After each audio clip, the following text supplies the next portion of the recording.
Become your prospect's favorite person. And by the end of this video, you'll be able to close more clients, do better outreach, and hold those clients you land for a lot longer. All these things are pillars of an agency. In fact, it is your whole agency. It's going to be taken to a new level through understanding how to be a likable person and then leveraging the core tenets of a strong business relationship. So if you're just starting an agency, this is going to be especially important for you because, to paraphrase Alex Hormozi, the more expensive a product, the more logical to sell, and the less expensive a product, the more emotional to sell.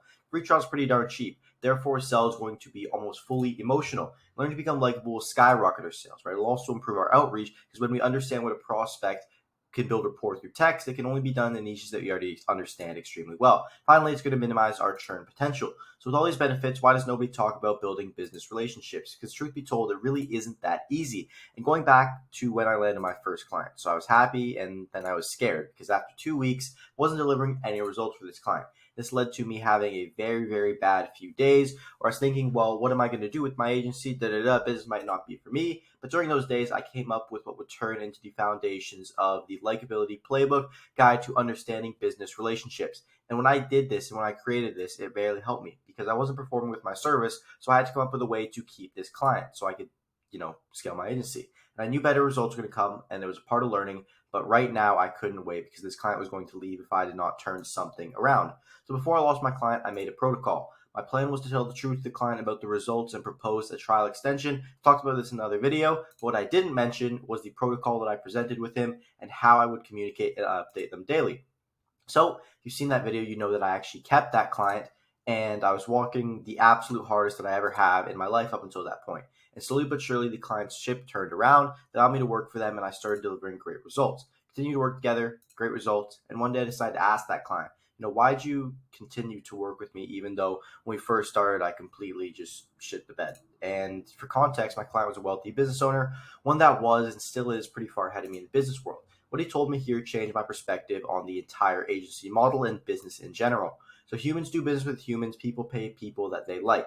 And, it may sound extremely simple, but you can leverage this absolutely everywhere, right? Not just in business, but in your life, right? Because from my experience, hard work, ambition, and respect are the three likable traits of pretty well anyone. Like if someone has those three traits, chances are they're going to be a pretty decent person. And most people would love to work with someone who's all those three, especially if they're dedicating all of their energy into the business that, they're working for, right? So Alex, how can I apply this to my business? How can I leverage this respect, all this stuff?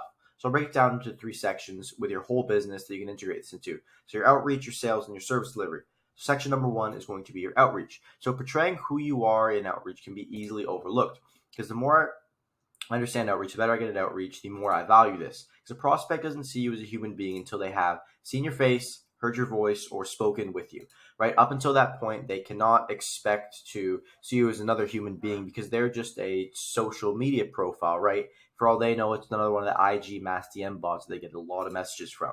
For that reason, we have to look at our profiles as a huge place to build rapport. So public profile, show who you are, what you spend time doing, etc. Show your face clearly. It doesn't have to be anything at all about your business. And especially because we're selling on the more emotional side, it's going to be extremely important that we don't show anything about our business. Because it's only effective to, show our business results, flex who we are, portfolio once we're true niche experts. But up until that point, we're stepping into a den of sharks without knowing how to swim until we have those results and case studies. So once we've generated a reply from the prospect, sending a video message, it can be another way to actually generate that rapport again. So in the video message, we're telling our story, evil intentions, etc. And the evil intentions in most cases, if you're offering a free trial, would just be getting a testimonial in return. Because what that does is it drops the guard of the prospect because they're no longer super concerned about why you're offering a free trial, why you're doing this, so and so and so, because you've made it clear that you're trying to make it in the marketing world, need a testimonial to do that. So we also call the prospect. It would be the exact same as the video message where we tell our story, go through everything like that. If you can do all those 3 things along with telling your story effectively, you can level up your outreach a ton. Bonus tip, know your prospect's language. So understanding slang and how to communicate with your prospects can allow you to build trust with relatability quite easily. There was a very, very big agency, and I mean very big, over 6 figures a month, that accredited a big part of his outreach to just understanding the language that his prospects speak. Right? So good example, Matt Deegan, who is a private RC member talking to contractors. One thing that Matt Deegan does, and he's very good at, is speaking like a contractor. So he works with a UK contractor. They're Scottish guys, so they have strong accent, working with their hands all day. So what he will do is he'll drop an F-bomb 3 minutes into the call, 2 minutes into the call. right? Just to kick it off and set the standard that it's going to be casual-esque talk, because that's how they talk, right? Whereas if Matt were to talk to a lawyer like that, it wouldn't be as good, right? It would probably end in a disaster or the lawyer ending the call. So if you can master this, it can benefit and bonus on all the other skills you have, right? Because whenever you communicate with this person, you're going to seem like someone who's extremely relatable and also in their field. And section number 2 is going to be sales. So I mentioned before, our close with the prospect is going to be highly emotional, and mastering the art of storytelling will allow us to capitalize on this to the absolute maximum.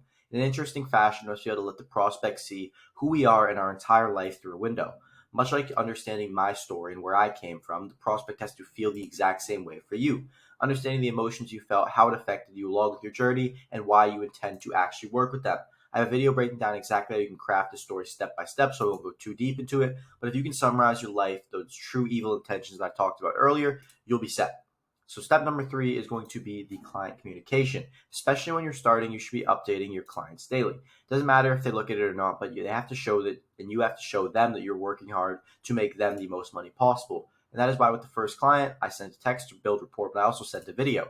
It could be 10 p.m. at night, but I was still excited showing them my playbook, what I had done during the day, and what I plan to do on the next day, right? Even if you're doing this and the client, doesn't look at it, doesn't do anything, and if you don't show the client and you work all hard and you do all these things, even if, you're absolutely killing it, the client won't know.